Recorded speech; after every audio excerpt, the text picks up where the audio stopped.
In this short talk, I will speak again about the vital role of the dreamer merging our waking and dreaming life on behalf of the collective, planting seeds from this place, and then giving ourselves wholeheartedly to the art of cultivation, the art of cultivation. So I'll share first a couple of quotes that I certainly find inspiring.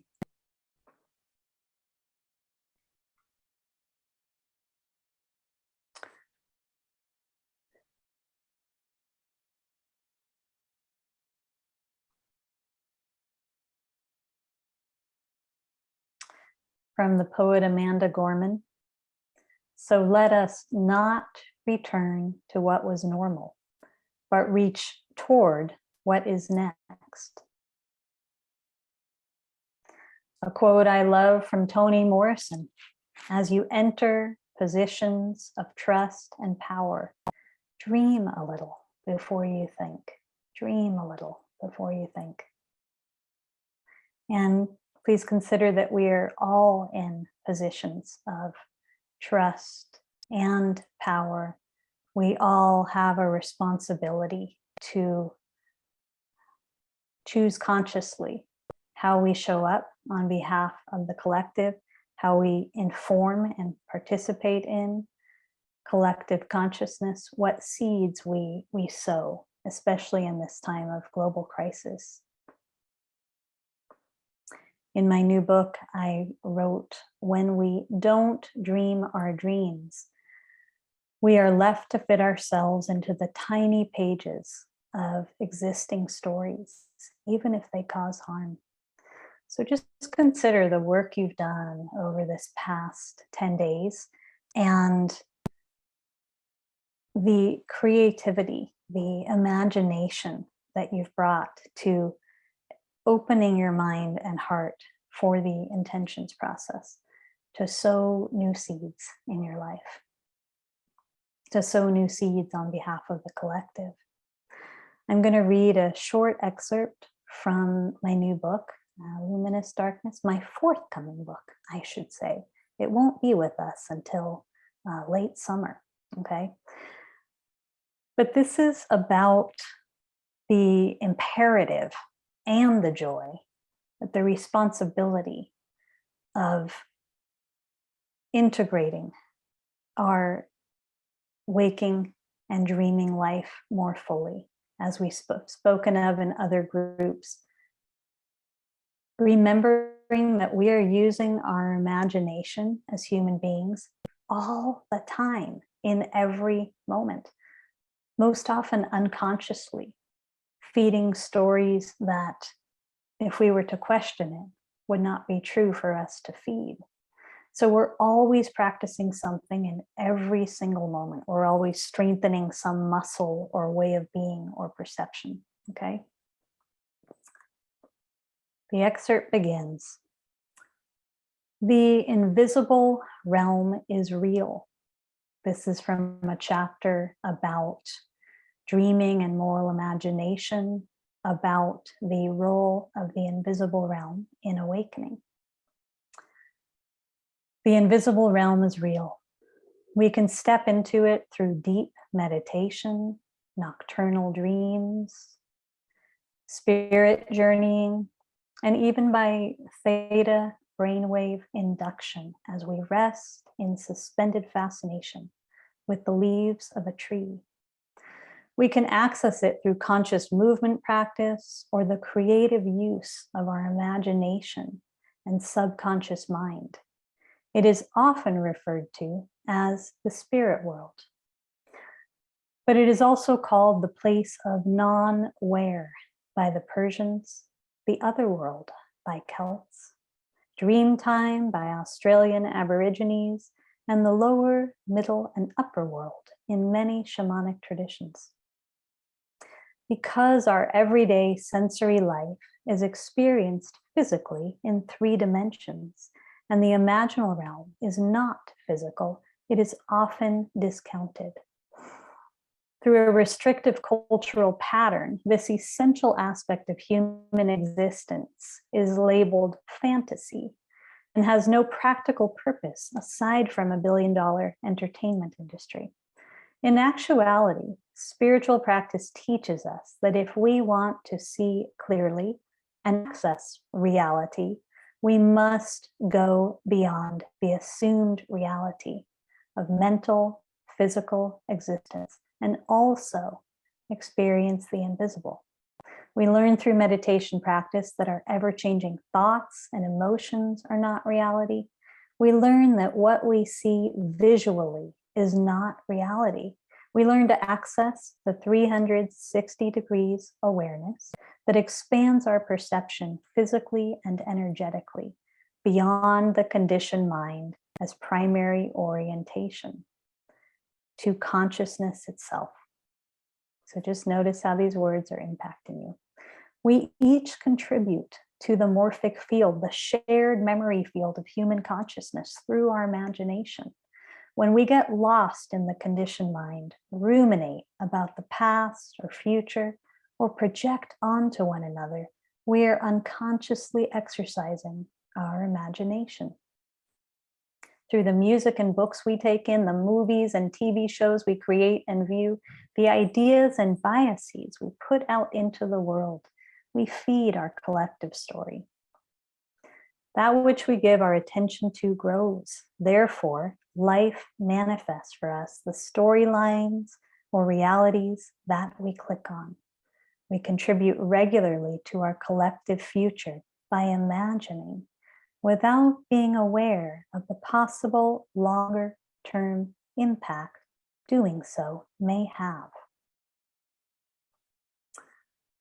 We can use our waking and sleeping dreams to either incubate the desires of our shared heart and what we know is possible for humanity, or to further the myth of separation. So I wanted to share a couple more things about this. Let me make one adjustment.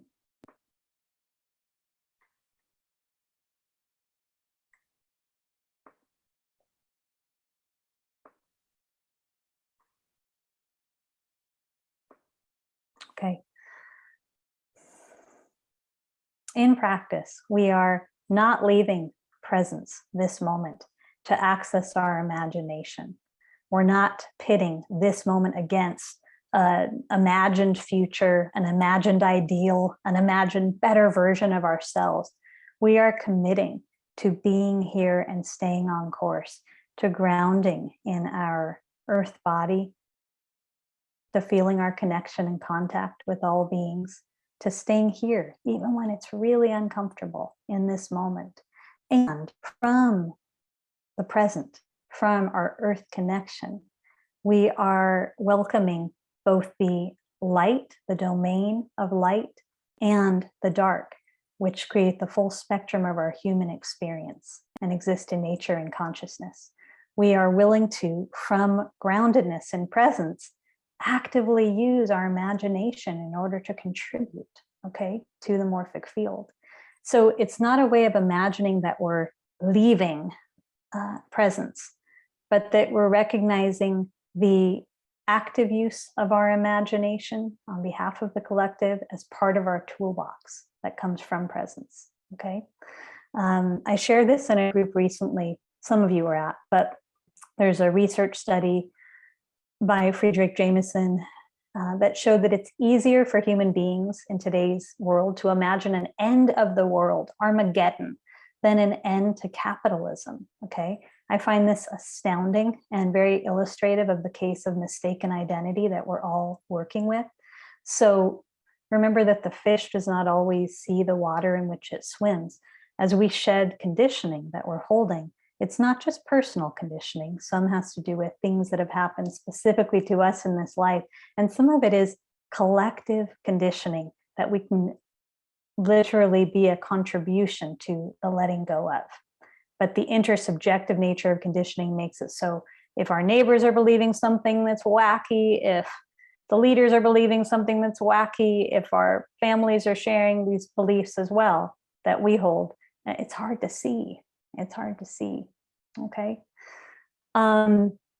So I'm always inspired by theologian Martin Buber, who talks about moral imagination and really emphasizes that on behalf of the whole, we need to recognize this role of the dreamer, this dreaming capacity all of us have that could be used to imagine a world beyond racism, okay?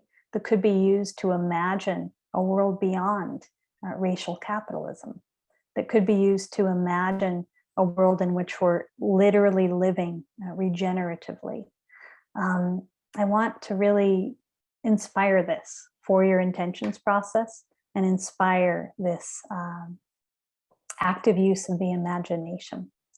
So one of the invitations I'm going to give you after this retreat is to connect with someone that you love, someone who you feel safe with, and to do an active imagination practice, first personally, where you just get a chance to share visually, dropping into the moment, speaking from your body's experience, accessing all of your senses, a future memory for this year to come, for you personally, something that you're willing to actively imagine and to let them witness, and then to witness them share such a memory.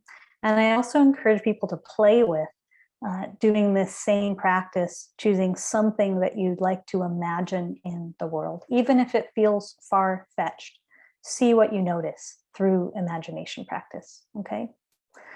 I think the next thing I want to offer is just that, you know, in my own life, something that I didn't realize was a tremendous resource for me, a tremendous gift I had received until I was older. And I realized that not everyone had received this gift, is that I come from a family where active use of the imagination, where dreaming is really, really encouraged and always has been.